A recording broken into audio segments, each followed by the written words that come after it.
구약성경 시편 84편 1절부터 9절의 말씀 제가 봉독하도록 하겠습니다. 만군의 여호와여, 주의 장막이 어찌 그리 사랑스러운지요. 내 영혼이 여호와의 궁정을 사모하여 쇠약함이요, 내 마음과 육체가 살아계시는 하나님께 부르짖나이다. 나의 왕 나의 하나님, 만군의 여호와여, 주의 제단에서 참새도 제 집을 얻고 제비도 새끼들 보금자리를 얻었나이다. 주의 집에 사는 자들은 복이 있나니 그들이 항상 주를 찬송하리이다. 주께 힘을 얻고 그 마음에 시온의 대로가 있는 자는 복이 있나이다. 그들이 눈물 골짜기로 지날 때에 그곳에 많은 샘이 있을 것이며 이른 비가 복을 채워주나이다. 그들은 힘을 얻고 더 얻어 나아가 시온에서 하나님 앞에 각기 나타나리이다. 만군의 하나님 여호와여, 내 기도를 들으소서. 야곱의 하나님이여, 귀를 기울이소서. 우리 방패이신 하나님이여, 주께서 기름 부으신 자의 얼굴을 살펴보옵소서. 아멘. 오늘은 여호와 체바오트 그랬어요. 이 체바오트, 여호와 체바오트는 어떤 하나님이십니까?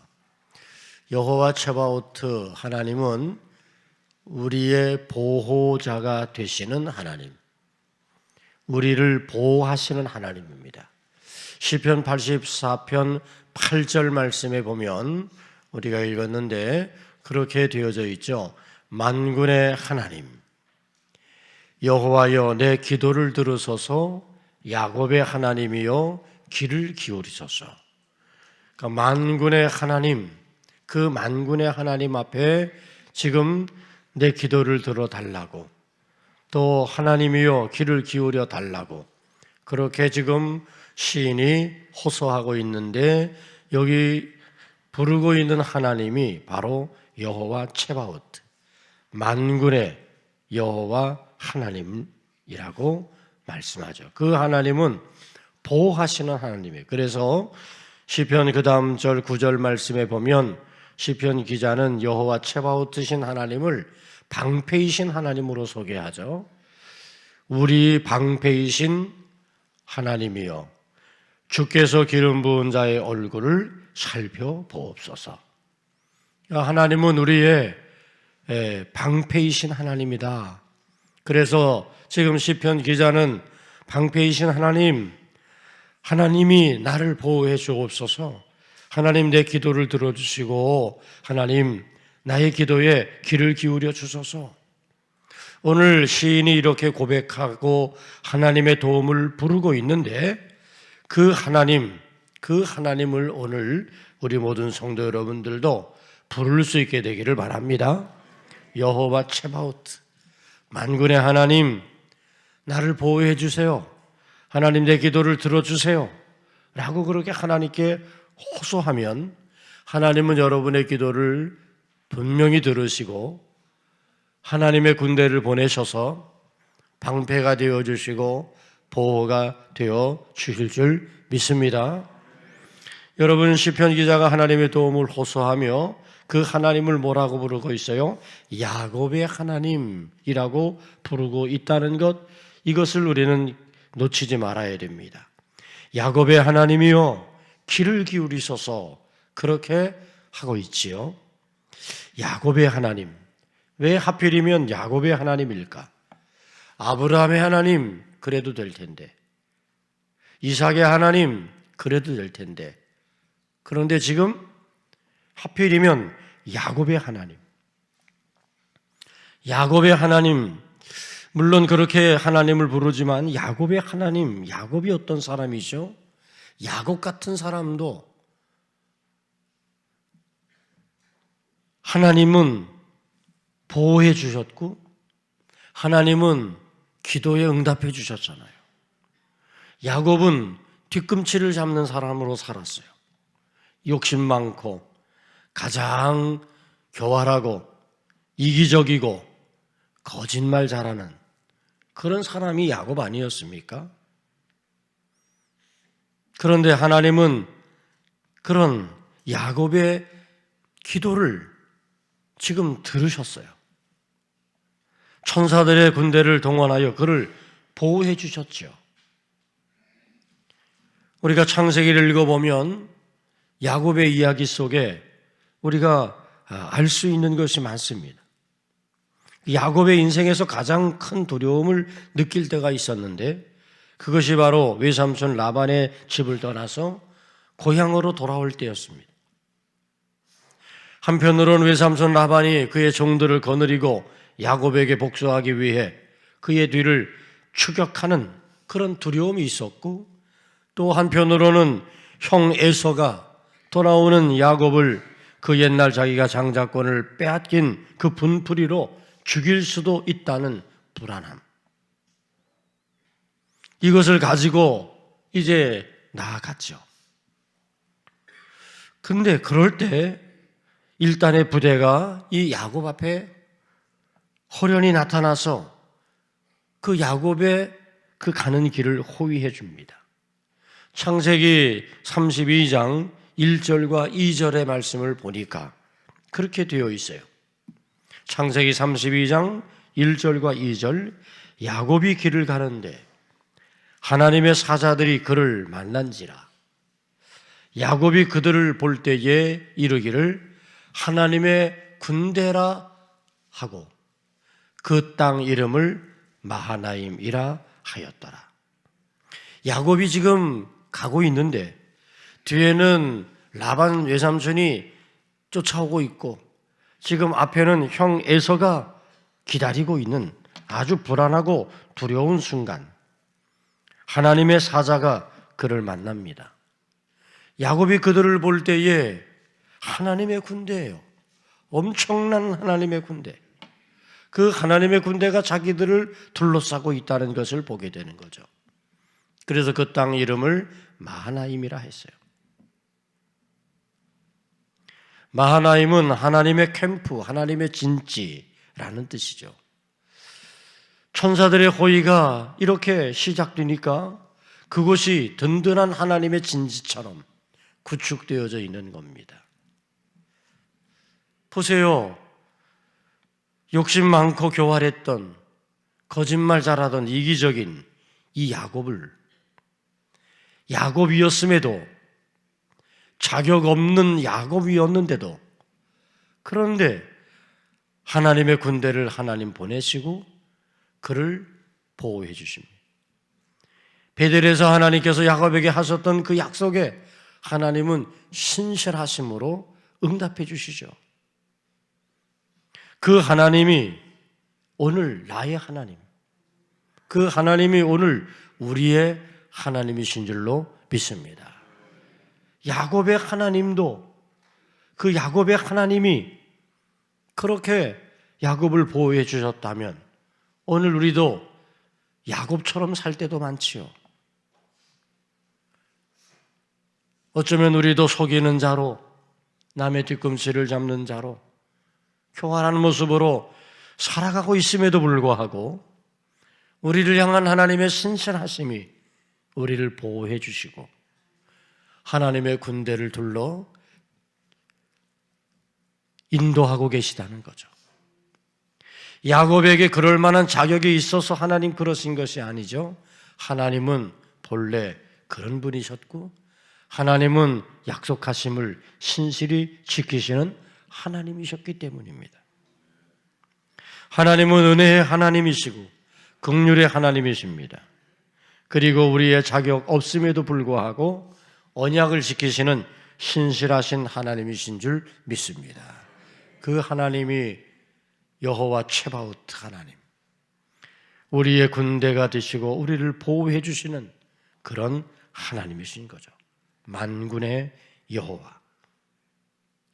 그 하나님이 오늘 사랑하는 성도들의 하나님이심을 믿고 강하고 담대하시기를 축복합니다.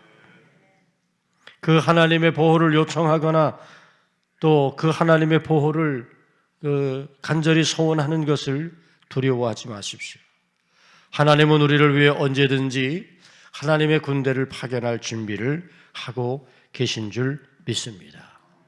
여러분, 천사에 대해서 우리가 알아야 될 것이 있죠. 천사들의 존재 이유가 무엇일까?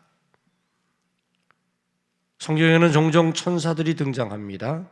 그런데 히브리서 기자가 이것을 잘 정리했어요. 히브리서 1장 14절 말씀을 보니까 천사들에 대해서 이렇게 정의했습니다. 모든 천사들은 섬김의 영으로서 구속받을 상속자들을 위하여 섬기라고 보내심이 아니냐.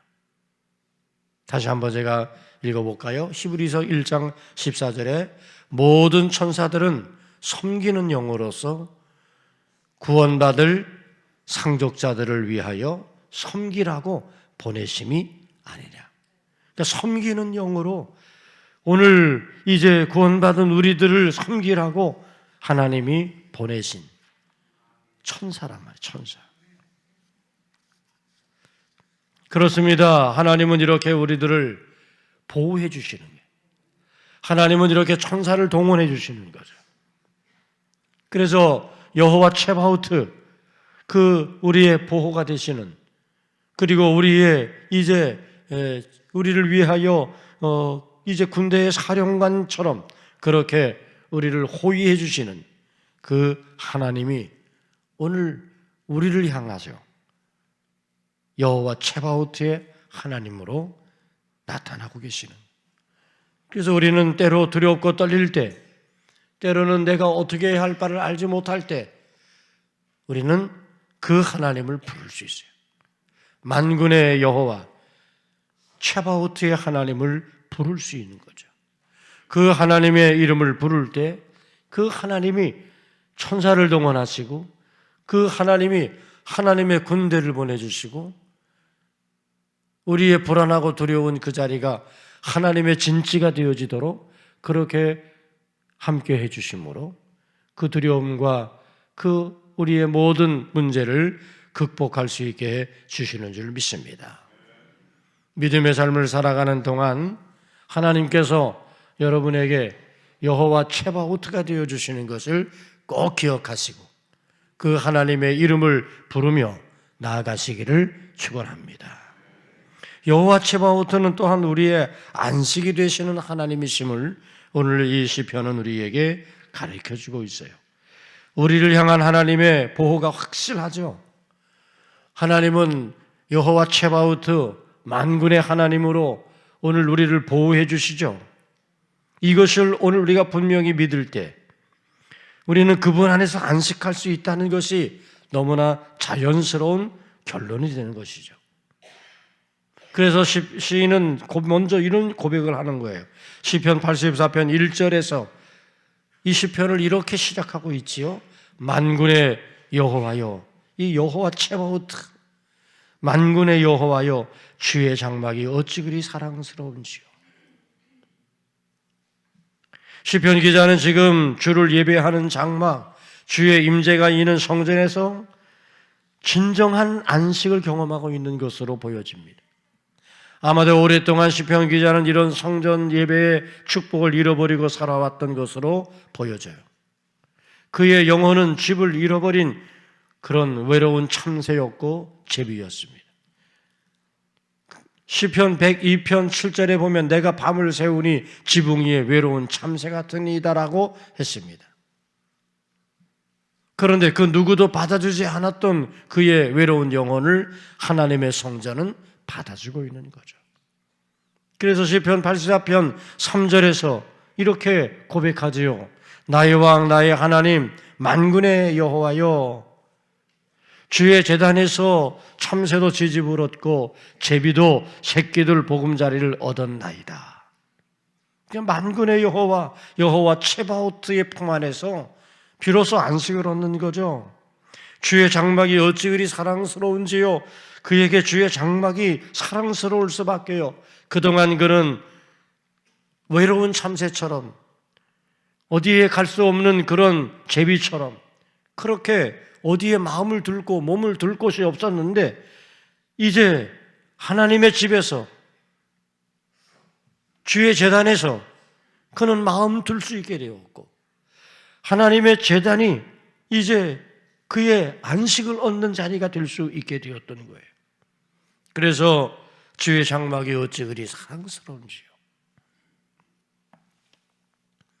시편 84편 4절에서 시편 기자는 그가 얻은 참 행복을 이렇게 고백합니다. 주의 집에 사는 자들은 복이 있나니 그들이 항상 주를 찬송하리이다. 저는 여러분들에게도 이 같은 고백이 있기를 축원합니다. 제가 마음들 것이 없었고 불안했고 늘 초조했고 늘 내가 참 두려움 속에 있었는데 하나님의 전에 오니까 이렇게 안식이 된다고, 하나님의 전에서 예배하니까 이렇게 마음이 편안해진다고, 내 불안이 사라지고 내 초조함이 다 사라지는 그런 이 하나님의 전이 너무 좋다고, 내가 하나님의 교회에 와서 예배하는 자리에 앉아만 있어도 그것이 나에게는 참 위로가 되고 안식이 된다고. 여러분, 그렇게 고백을 하고, 그래서 사모하는 마음으로 우리가 하나님의 교회를 찾아올 수 있어야 되는 거죠. 예배하는 시간이 위로받는 시간이고, 예배하는 시간이 내 마음이 여기 참 안식을 얻는 그런 자리가 되어지는 거예요. 그래서 주의 집이 나의 집이 되는 거죠. 여러분, 교회는 영혼의 모태와 같은 곳이라고 합니다. 그래서 초대 교부들은 교회를 어머니로 섬기지 못하는 사람은 하나님을 아버지로 부를 자격이 없다고 했습니다. 제가 가만히 생각해 보니까 어머니 너무 따뜻해요. 저희 어머니가 1년 전에 떠나셨는데 지금도 어머니가 그리워. 그런데 어머니를 생각하면 따뜻하다, 그런 느낌이 있어요. 어머니는 따뜻해요. 그냥 어머니의 집에만 있어도 그래도 그냥 거기는 쉼이 되는 것 같아. 그냥 어머니 집에만 가면 그냥 다 모든 긴장들이 해소가 되고, 뭐 그동안 막 쫓기고 불안하고 했던 것들이 편안해져. 어머니가 주는 된장찌개, 거기에 밥 한 그릇 뚝딱 하는 거, 그것이 얼마나 맛있는지 몰라요. 교회를 어머니로 섬기지 못하는 사람은 하나님을 아버지로 부를 자격이 없다. 의미가 있어요. 교회를 사랑하지 않는 사람이 어떻게 하나님을 섬겨요? 교회를 사랑한다는 것은 그냥 이 공간을 사랑한다는 게 아니에요. 여기서 하나님을 예배하는 거고, 여기서 목사님의 말씀을 듣는 거고, 여기서 우리가 함께 찬송하는 거고, 여기서 우리 성도들과 너와 나의 교제 속에 서로 믿음을 격려하고 지지하고 세우는 거지.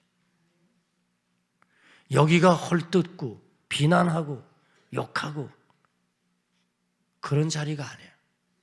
예배하는 곳이지, 찬송하는 곳이고 하나님 앞에 기도하는 곳이지, 하나님을 만나는 자리가 되도록 그렇게 하면 이게 어머니 품 아니에요.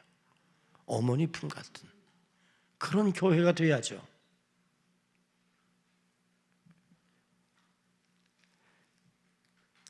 오늘 본문 3절에서 묘사된 주의 성전에서 집을 얻은 행복한 참새, 행복한 지위의 모습을 생각해 보면, 여러분, 오늘 우리들이 어떤 모습으로 하나님의 전에 거하고 있는지를 우리가 한번 비교해 볼 수 있어요.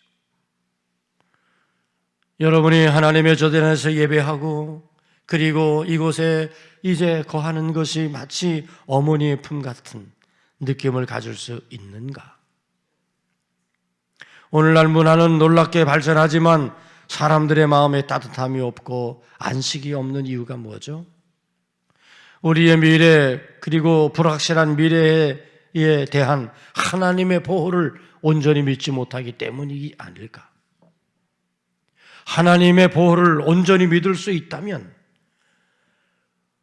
여호와 츠바오트를 우리가 온전히 고백할 수 있다면, 그러면 우리는 참 안식을 얻을 수 있는데, 참 우리는 여기서 위로를 받을 수가 있는데, 그리고 우리가 여호와 츠바오트, 나를 보호하시는 만군의 그 하나님을 우리가 믿으면 우리의 불안과 방황은 끝날 텐데, 그리고 만군의 여호와의 이 전에서 우리는 참된 쉼을 얻고 참된 안식을 얻을 텐데. 저는 사랑하는 성도 여러분, 여러분들이 하나님을 온전히 믿으시길 바랍니다. 여호와 츠바오트 하나님을 확실히 믿으시기를 바랍니다. 그 믿음이 흔들리지 마시기를 바랍니다. 그래서 나를 보호해 주시는 하나님, 만군의 하나님, 하나님의 군대를 보내어서 나를 이제 보호해 주시고 그리고 내 편이 되어 주시는 그 하나님을 기억하고 우리는 하나님의 전에서 하나님을 만나는 자리에서 하나님이 주시는 위로와 하나님이 주시는 참된 안식을 경험하며 살아갈 수 있기를 축원합니다. 여호와 츠바오트 하나님은 또한 우리의 권능이 되시는 하나님으로 성경은 보여주고 있어요. 우리의 권능이 되시는 하나님.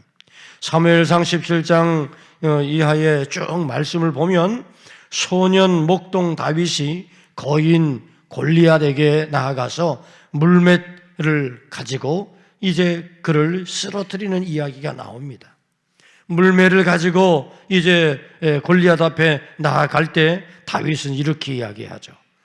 다윗이 블레 사람에게 이르되 너는 칼과 단창으로 내게 나오거니와 나는 만군의 여호와의 이름, 바로 여호와 츠바오트, 만군의 여호와의 이름, 곧 내가 모욕하는 이스라엘 군대의 마하나임이죠. 하나님의 진지가 구축되어지는 이스라엘 군대의 하나님의 이름으로, 그러니까 여호와 츠바오트의 이름으로 내게 나가노라.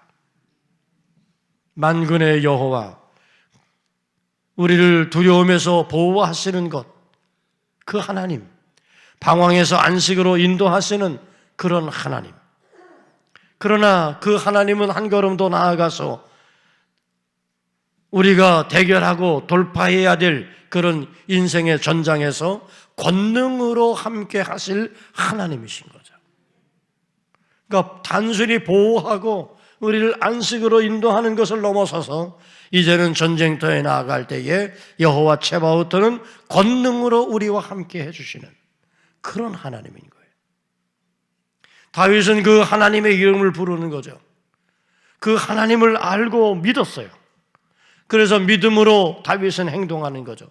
하나님을 신뢰하는, 여호와 츠바오트를 신뢰하는 그런 믿음을 가지고 나아간 거죠.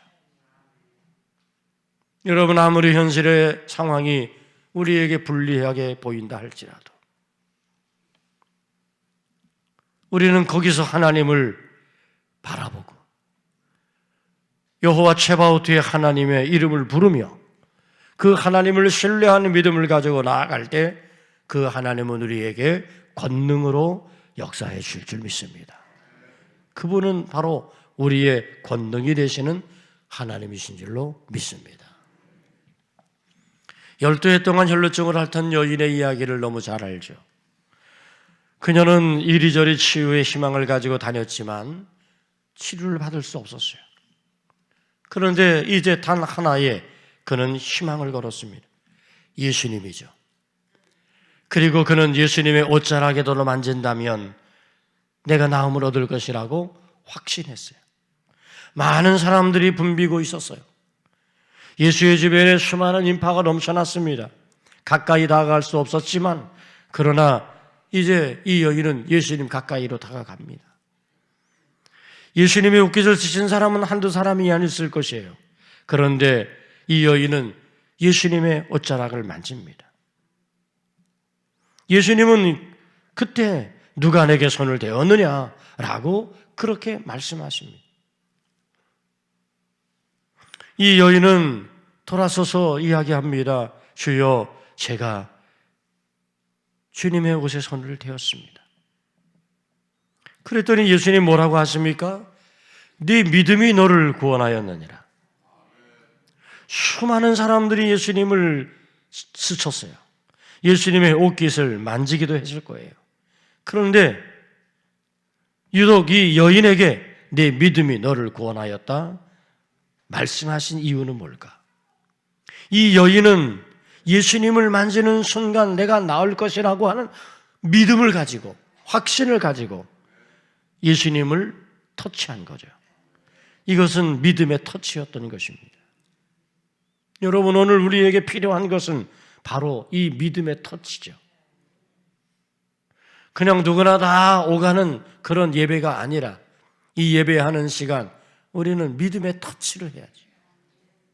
그래야 거기 하나님의 권능이 나타나게 되는 줄 믿습니다. 누가복음 8장 46절에서는 이 대목을 이렇게 이야기하죠. 예수께서 이르시되 내게 손을 댄 자가 있도다. 이는 내게서 능력이 나간 줄을 알미로다.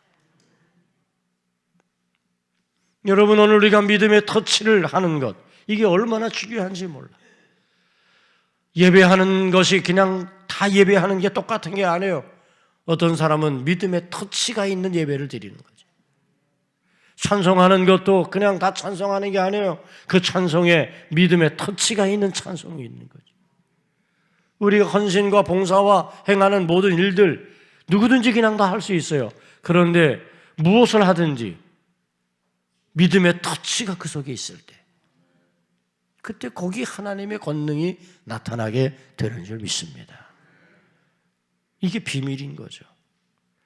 여호와 츠바오트 그 하나님은 권능을 우리에게 허락하시는 하나님.